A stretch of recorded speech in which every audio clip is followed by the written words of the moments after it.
Yeah. All right. Well, acceleration time is the simpler of the two. First off, is this a negative slope or a positive slope? Negative. All right, it's a negative slope. Slope starts out like that. Does it get steeper or flatter? Steeper. All right, so the acceleration graph starts out, because this is the slope of that, starts out somewhere near zero and then gets more negative as you go. So that's very similar to the kind of stuff you're doing on the first page. I don't think that's where you were asking your question though.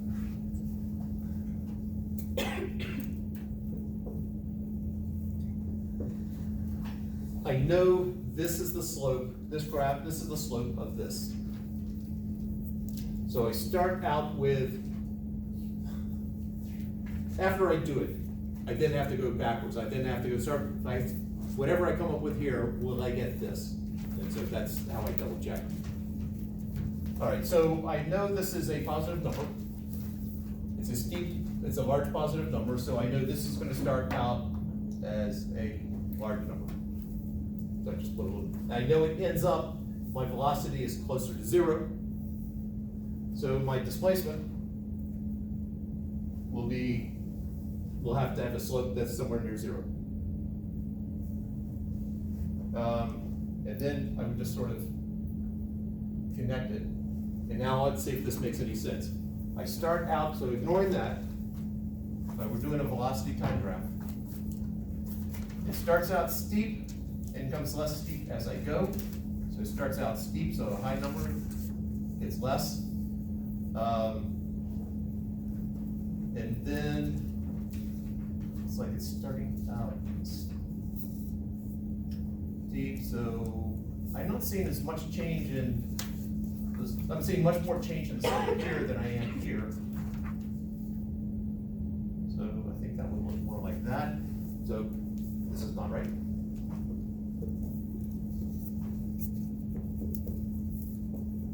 So I'd start out steep, I'd flatten out. No, that has to be right. Do you want me to press play on this?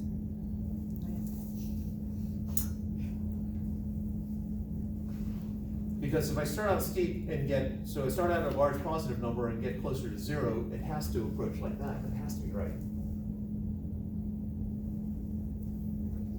I know it starts out there, ends up there. So I have a slope like that, slope like that, down here, slope like that, slope like that. It's really difficult to tell change that way. How about this? All right, so if I split this in half, just trying to look at it a different way. My average speed in this range right here is somewhere up there.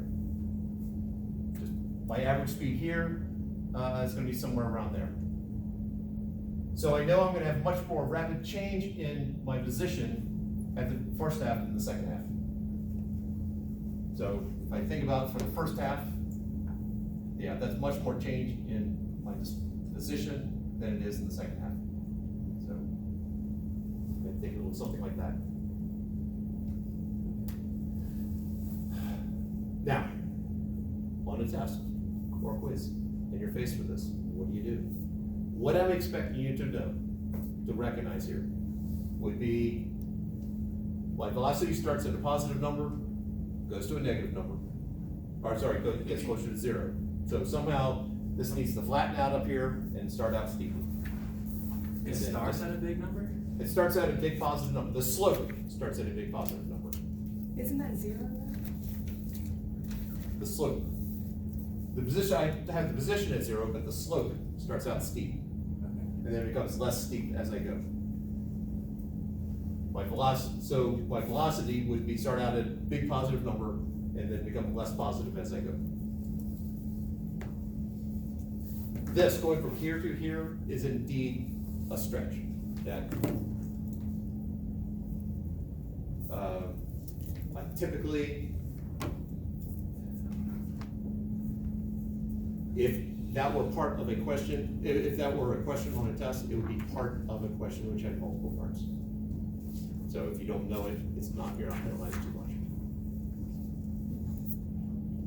Unless my dog bit me just before I write the test, or my wife was mad at me, or some other emotional trauma, and I just want to take it out on somebody. However, if that happens, if I give a question that is just a bad question, then most people are gonna miss it, and that's taken into account. If everybody misses a problem, it probably was a bad problem. Unless I sense conspiracy. I've had one class that I thought could probably pull off conspiracy on that. But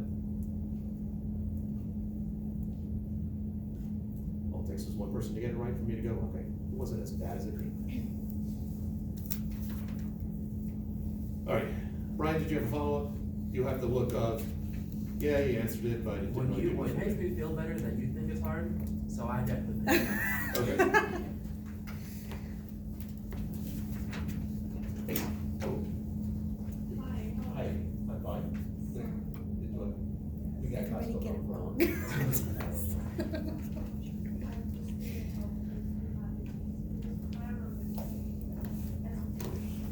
Or that group right there. Small time now. Okay.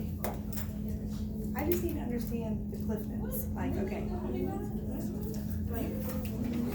We look at the slope, we look at what number it starts at, Okay. and Okay. when it goes to. Okay, so like what to identify, right, when you come across a graph like this? We identify how steep the slope is. Yep. Where it starts on the X and on the Y, like how great the number is. If you're going from here to here, then yes. If you're going from here to here, No. where I actually start this, because you notice, I'm hoping you notice in a couple of cases where when your position time graph looked like that, or your position time graph looked like that your velocity time graph and acceleration time graph were the same for both of these. Because the only difference is just your starting point. So if I started out with, see, that would have a velocity time graph looking like that. Well, there's no way, given what I told you, there's no way for you to know which one of these is true or some other one. But what I would expect is velocity's positive, And so constant. starting here, velocity's positive, so the slope's positive over here. Okay. It's constant, so it should have a constant slope over here. Okay. So there's a whole bunch of correct answers. Okay.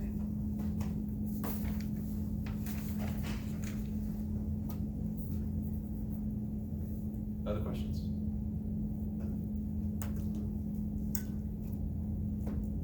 Because I think I know what you're thinking.